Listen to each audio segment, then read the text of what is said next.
Hi, let's talk about Peter Obi and his mighty men.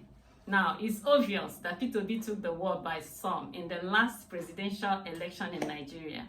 He joined the presidential race as an acorn, and within a very short time, within a few months, he had blossomed into a mighty oak.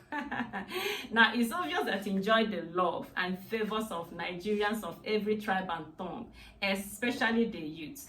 But what was not obvious to me was the fact that some of these youths were willing to take the bullet for him. I will explain. Now, you see, shortly after the presidential race, I began to hear the song LUP 77, and I didn't know what it meant. It was everywhere online, okay? I couldn't understand. I didn't know what it meant, so I decided to Google it. I decided to ask Google. Now, one of the videos I watched involved the young man that originated the song, the LP song, and it was a pranked video where he was picked from somewhere. You know, some people presented themselves to be killer, squad from the opposition party. So they picked him and took him to an isolated place. Of course, they were carrying a big gun, they were disguised, they were wearing masks, and they were shouting and bullying him. And, they took him to the place, and eventually they told him to denounce Peter Obi. He should denounce Peter Obi, else they were going to kill him. They cocked their gun, and this boy was livid with fear, and he was crying and begging for mercy. But after some time, you could hear a resolve in his voice. He said, "No, I'm not going to denounce Peter Obi. You can shoot me. He is the only hope we have." Wow. Wow. And at this point, the men removed their masks, dropped their gun, and told him it was a prank. But he told me something. He told me that the world should be careful what they do with the man Peter Obi. That these young men are willing to lay down their lives for him. It was really, really touching. That reminds me of David in the Bible. David was a highly gifted young man. He was so blessed and so highly favored. Now, by the time it became obvious to leadership that this young man, David, was headed to the throne, he was headed, to becoming the king of Israel, they were determined to kill him, right? They were determined to kill him. And he ran away. He ran away and ran into the bush.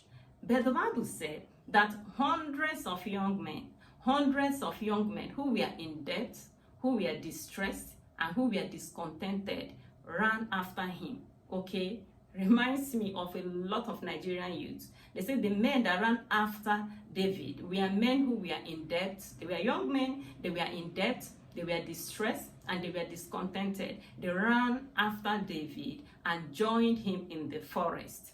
Now, do you know the amazing thing is that it is said that by the time they stayed with David for, a few years, they were all transformed. They were transformed into mighty men. They all became the mighty men of David. Hallelujah. And I see that happening. I see it happening with Peter Obi very soon, And you might want to say, why are you saying so? I said this because, you see, not too long ago, I heard the newly elected governor of Abia State say that he is going to rule that state. He's going to govern that state with the Peter Obi pattern of governance. By that, he means that he's going to be very frugal and very judicious in the way he's going to use the state fund.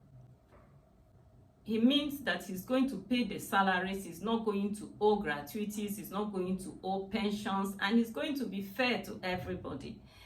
Now that means that Peter Obi has become a pattern. He has become a pattern of, good governance. He has become a pattern of good governance.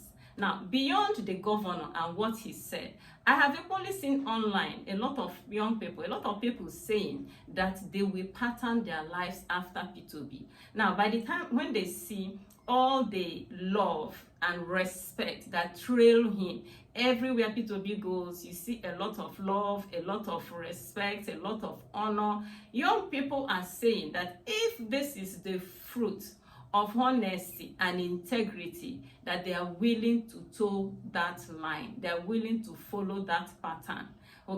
That gladdens my heart, that from now, within a very short while from now, in a couple of years, right, that this nation will be filled with a lot of young men who will be cast after the mold of Peter Obi, people who will be people of integrity, people of honesty, and people who will be able to govern even the state or whatever is committed into their hands the P2B way, right? People will be operating with the P2B pattern. It makes my heart glad that even right now, there could be a lot of young men who are in debt, who are distressed, who are discontented, but as they join themselves with P2B, okay, they will begin to, be transformed into mighty men. So I see an army of mighty men arising after P2B.